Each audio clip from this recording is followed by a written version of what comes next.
আসসালামু আলাইকুম এভরিওয়ান, কি অবস্থা সবার? ঝাঁকি দিয়ে শুরু করলাম। আশা করি বুঝতে পারছেন কোথায় আছি। ঘুম আসতেছিল, আবার ঘুম ভেঙেও যাচ্ছিল।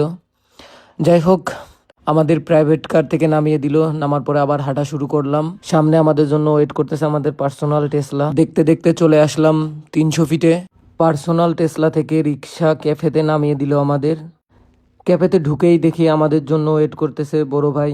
বড় ভাইয়ের সাথে জোর করে হাত মিলালাম। আপু দেখি এদিকে আটা ময়দা মাখতেছে। এরপর আমি কি করব, ভাবলাম আমিও আমার সুন্দরীগুলোকে মেকআপ করাই। গাইস, অনেক সময় ধরে তো ভিডিও দেখলেন, এখন কমেন্ট করে জানায়েন আমাকে কেমন লাগতেছিল। এডিট করে নিজেকে ফর্সা বানাইছি, এই জন্য জিজ্ঞাসা করলাম। যাই হোক, এখন চলে আসছে আমাদের সিনিয়র বড় আপু। আপুর সাথে আমি হ্যান্ডশেক করতে গিয়ে পরে ভাইয়ের সাথে হ্যান্ডশেক করলাম। খুবই ভালো মানুষ, খুবই ভালো লাগছে। আপু জানি কি বলতেছিল। গাইস, সিনিয়র আপু অনেক ফাস্ট, তাই আপু এসেই তাড়াহুড়া করে শ্যুটের জন্য তাড়া দিল আমাকে। আমিও তো থেমে থাকার পাত্র নয়, আমিও শ্যুট করা শুরু করলাম। বেঁধে গেলাম ভাইয়ের সাথে। দেখেন গাইস, এটা কিন্তু আপুর ড্রেসের শ্যুট ছিল।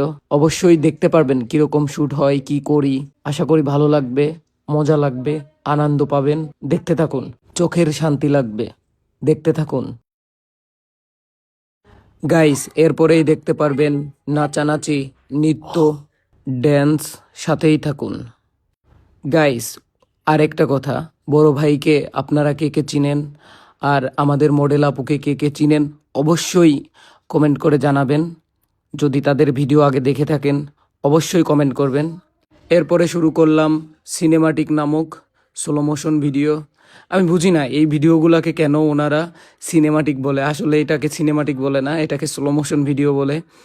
যাই হোক, যেটাতে যে যা বলে খুশি। এরপরে দেখি আমাদের কোরিওগ্রাফার বড় ভাই তার ওয়াইফের সাথে মিউজিক ভিডিও করতেছে। আর সুন্দর, আসলে সুন্দর লাগতেছিল ভিডিওটা। আপনারা তাদের সোশ্যাল মিডিয়াতে দেখলেই বুঝতে পারবেন কত সুন্দর। গাইস, ভয়েসটা অন করে দিচ্ছি, দেখুন কি হচ্ছে এইখানে।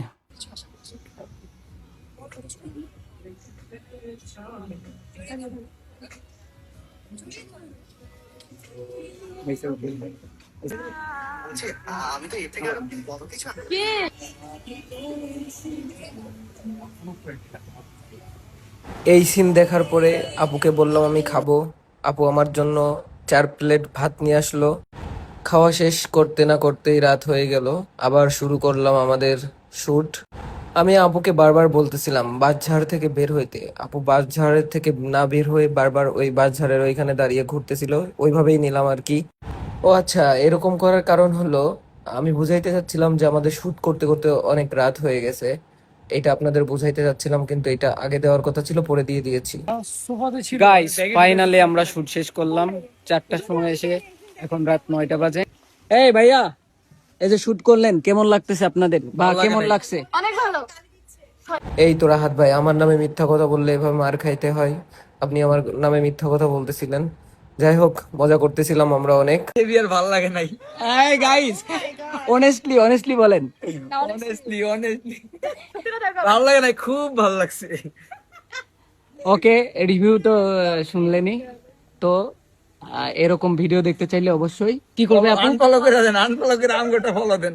আপনার আগে নাম জানেন কি? হাবিব মোল্লা। হাবিব ফটো মোল্লা। ইয়েস। আপনি মোল্লা, আপনার টুপি কই? এইখানে এমন কথা হচ্ছিল যে আমার মতো মানুষের এত সুন্দর নাম কেন, আরো ফা ফা কথা হচ্ছিল। যাই হোক, দেখা হবে নেক্সট কোনো ভিডিওতে।